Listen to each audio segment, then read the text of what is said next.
Today on The Friendly Futurist, in the lead up to the COP26 conference in Glasgow, we are discussing the circular economy by meeting upcyclers from around Australia. Ladies and gentlemen, this is your final boarding call for the good ship SS Tomorrow.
Episodes of The Friendly Futurist, we're discussing the circular economy. Now first, some little housekeeping. I have recently swapped over to Acast. Now the best way to support my show is make sure you download the Acast app, find The Friendly Futurist and make sure you subscribe. That way we can have a community inside the Acast ecosystem, and you can also turn this podcast now into an app. It can be saved on your home screen on your phone so you never miss out on an episode. I'll continue to remind you to download an Acast because it's very important for me to grow as a podcaster. Now, back today on discussing upcyclers. I'm going to take you back to my childhood, the glory days in Australia growing up in the late 1980s, early 1990s. And I think it's kind of ironic when we're recycling because when the Australian Broadcasting Corporation, or the ABC, or ANTI as we're affectionately known, had a habit of recycling old British TV shows, especially for the kids coming home from school in the afternoon. Of course, we had greats like The Goodies and Monkey Magic, but we also had this show. Underground, overground, wombling free.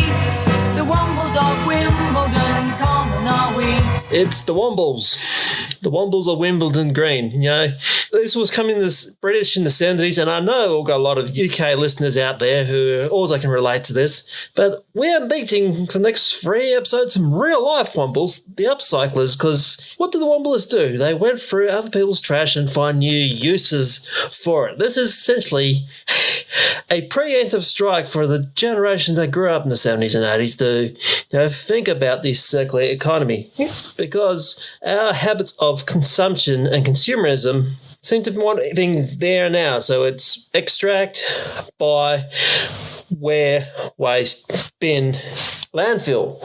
We want to disrupt that linear pattern by, rather going into the bin, we are finding other uses. Now, some materials cannot be recycled, and I have to give you that, and we really have to look at ways to cut that down. But for the most part, a lot of it can find new homes or new uses or be reborn as something else. This can take up to 45% of reduction in greenhouse gases, and I'm quoting the Ellen MacArthur Foundation here, if we have the mindset of adopting the circular economy. Now, my first guests today come from the Smile Designs in Brisbane. This is amazing stuff what they do. See, I'm sure we're all guilty of, again, this is the fashion cycle, when music tastes change, have that embarrassing record or CD in our collection that we're thinking sound good at the time, but really, yuck. What was I thinking? What was I drinking off when I want to buy that, you know? Or Aunt Glass is gone and we're left with her Barry Manilow greatest hits, and they're like, oh, no. Why do I want to play that? The team at Smile Designs are your saviour, because you can donate your CDs and your records and they turn them into beautiful pieces of jewellery. They're coming up, Kylie McBeef from Smile Designs.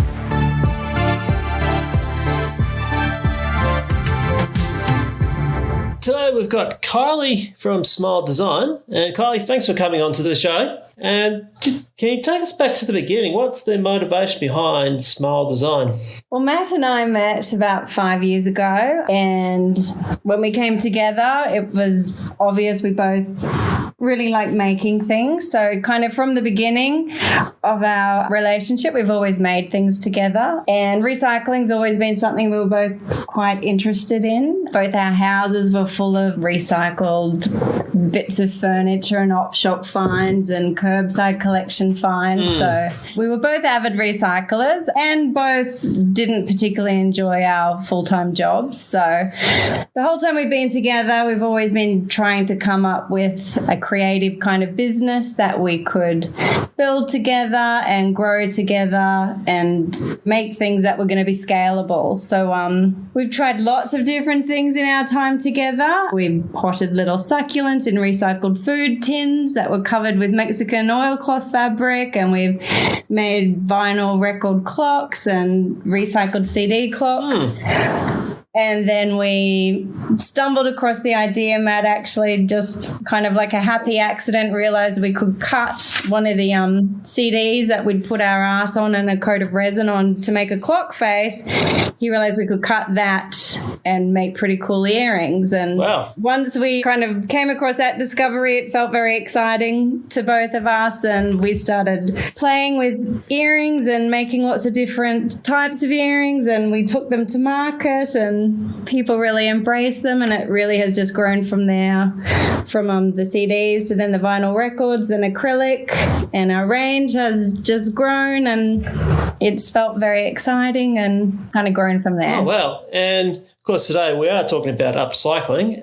Why is upcycling having its moment right now? I think it really is the way of the future. Recycling's, disposable was yesterday thing. Yeah. We've been living too long with an unsustainable model of just taking virgin materials. And I think with everything going on in the world at the moment, people are kind of wanting to go back to a simpler way of doing things and simpler times where more sustainable practices. Using our resources. Making do with what's here rather than always looking to make something new, kind of going back to more like what Grandma used to do. She would make do with what was around and be mindful of what things went to the bin. People also seem to be embracing more things that are made locally. They're wanting things to feel a little more personal, to know who's made the things that they're buying, to know how they're made, to know that things being made are being made by people who are treated fairly and have good working conditions. I think people are just waking up a little more to...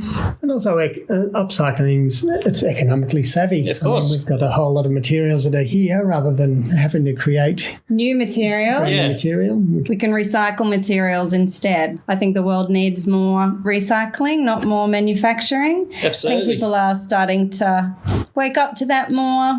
It's been brought to our attention. A lot of the times, the poor conditions. I think with COVID, people have had time to stop and reassess and then really take stock of what is important. I know that really happened for us. Yeah. Yeah, and a return to a simpler kind of way of life, I think. I like that very much, yeah. Be a little more mindful. Yeah, I like that spirit of the the war and depression generation of make do and mend. I think that's a very go back to Yeah. the slow consumption. I think that's a very noble, and what we've been crying out for the last 20, 30 years is just that. And how is upcycling records and compact discs really good for the environment? It's obsolete technology, really. It was cheap plastics that were made by the ton. And as technology moves on, it's just left behind a whole lot of plastic waste. A lot of it's really hard to recycle. Yeah. CDs have got different layers of plastics and aluminium, so it can't go into a single stream recycling. Vinyl records that we use as well have got some heavy metals in there, so they can't be melted down because they release toxic waste. Yeah, there's some of the harder plastics to recycle. At first, it was just a material that was there. The more we looked into it and the more that sort of came to our attention, the more we thought about it. What do we do with all this? Yeah, we had all our CDs and DVDs that we weren't using anymore.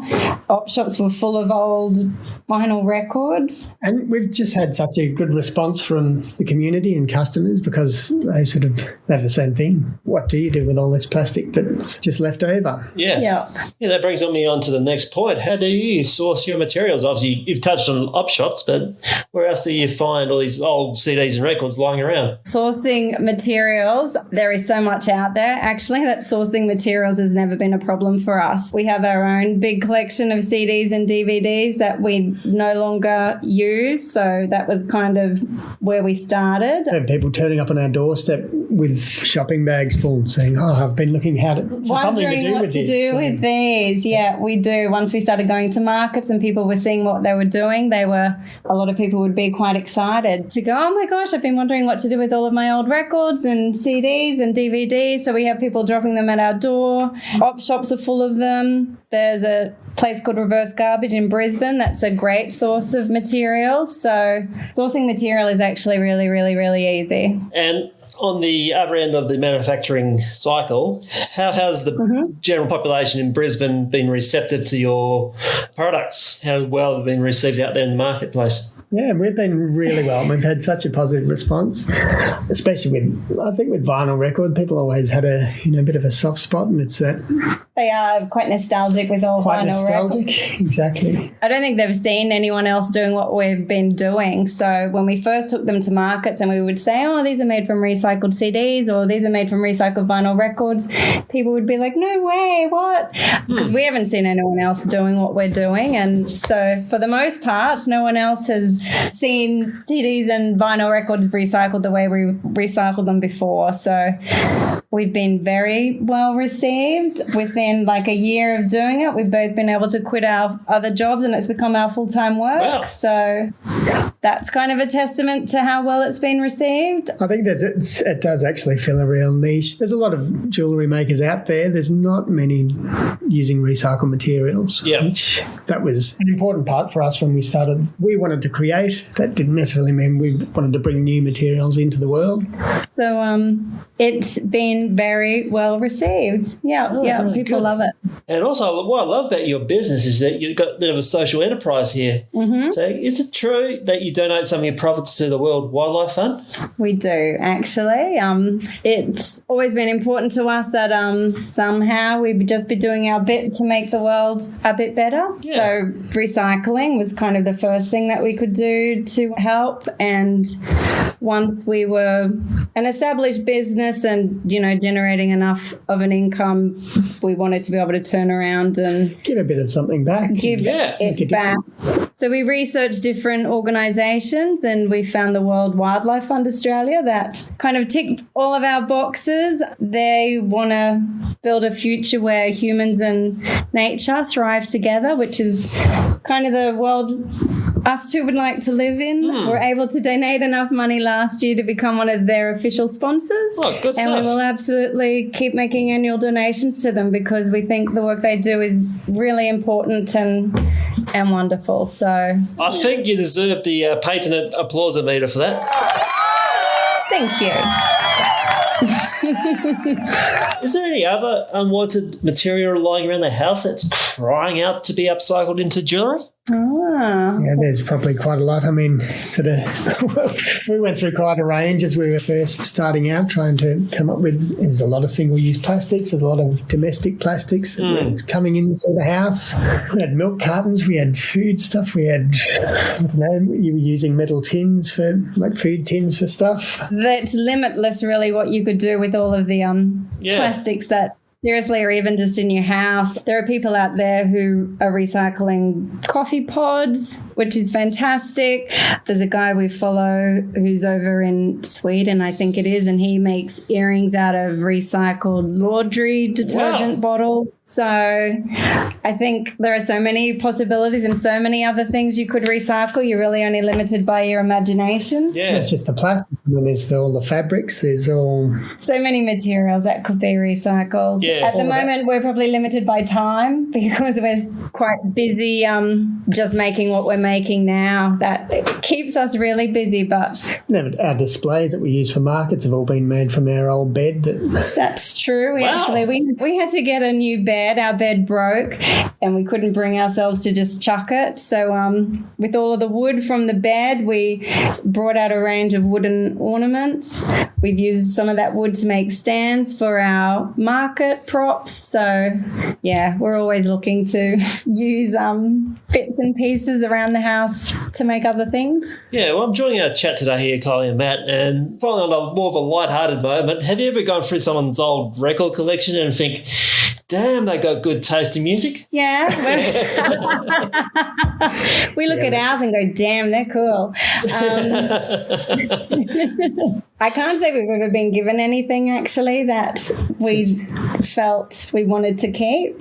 There's a lot of bad records out there. Yeah. There is a lot of bad records. You get the odd customer who gets quite a bit, you're cutting up records. Like, you really have to reassure them that, no good music was harmed in the making. We do. We say that one regularly to people. So yeah, we haven't. Sadly, it would be quite exciting, I think, still got our to own come little across a collection, treasure. But Yeah. we haven't. But we absolutely have ones in our collection that we wouldn't dream of cutting. Yep, fair enough. That's good to know. Yes. And what else is next on your horizon?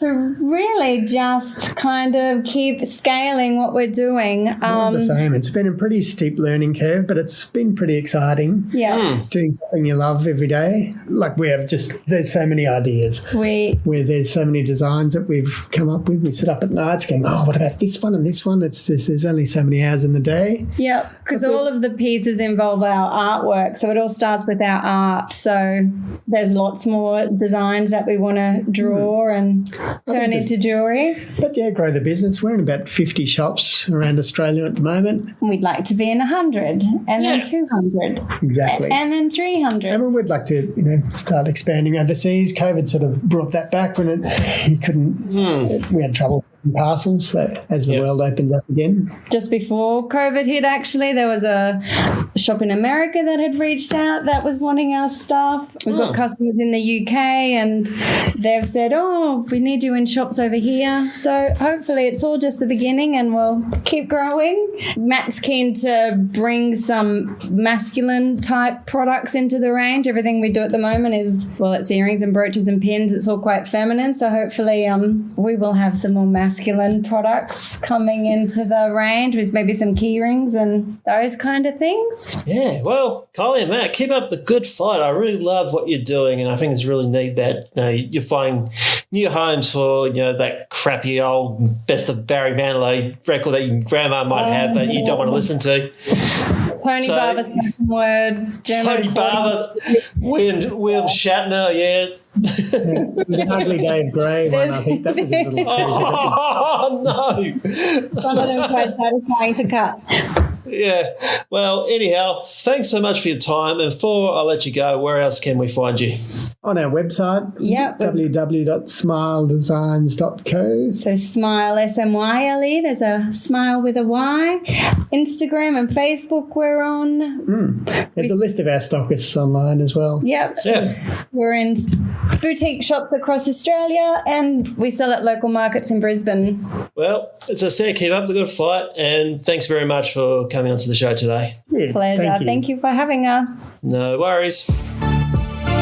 And a big thank you for Kylie from Smile Designs for her interview, and Alana from Used Communications for putting me in touch with Kylie from Smile Designs. Now, join us next time as we're discussing water waste and looking how detergents and even that stained shirts is also going to have an impact on the environment, with 2 special guests and ways we can get rid of that nice white business shirt with that ugly yellow stain on the collar.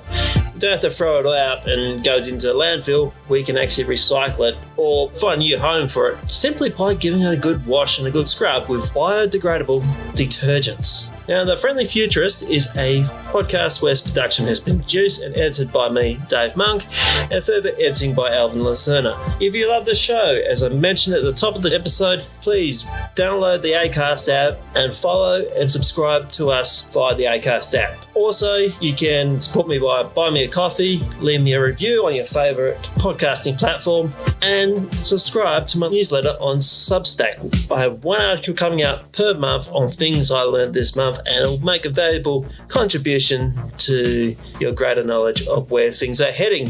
Until next time, friends, remember, stay curious, and the future is user-friendly. Another podcast's